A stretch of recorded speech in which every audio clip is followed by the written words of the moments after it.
Dans ce document à savoir numéro 6, on va parler d'ondes synchrones et d'ondes cohérentes. Deux petites définitions. Deux ondes synchrones possèdent la même fréquence. Donc, ça va être assez simple à voir. Si elles ont la même fréquence, elles auront la même période, vu que la période est égale à l'inverse de la fréquence, c'est-à-dire 1 divisé par la fréquence.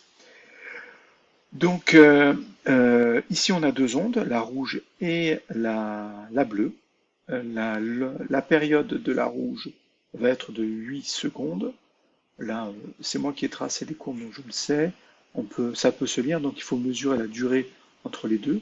Attention ici, je lis bien la période. Pourquoi? Parce que mon axe des abscisses, c'est bien un axe des temps gradué en secondes. Donc ici, je lis bien une durée, et la durée entre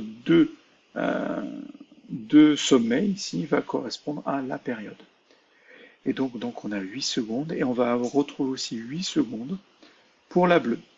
Donc ces deux signaux, ces deux ondes ont la même période, donc ils ont la même fréquence, donc ce sont des ondes synchrones. Deux ondes sont cohérentes si le déphasage, delta phi, le delta signifie une différence, une soustraction, donc c'est phi1 moins phi2, entre elles est constant à tout instant. Donc la phase, alors qu'est-ce que la phase? On a vu dans un document précédent de l'activité, on a vu en fait que c'était un certain décalage, ça crée un décalage par rapport à l'origine. Par exemple, la courbe rouge est un sinus. À t égale 0, elle vaut 0. On voit qu'elle passe bien par le point 0, 0. Donc l'axe des abscisses devrait ici être ici.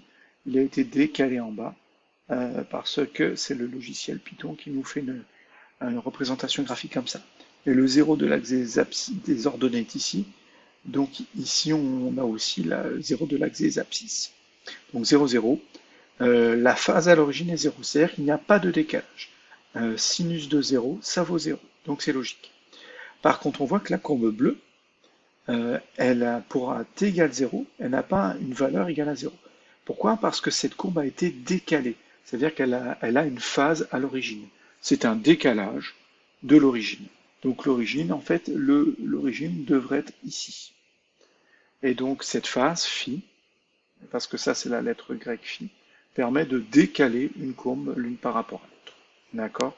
Et donc la faire décaler vers la droite ou vers la gauche, suivant la valeur de phi.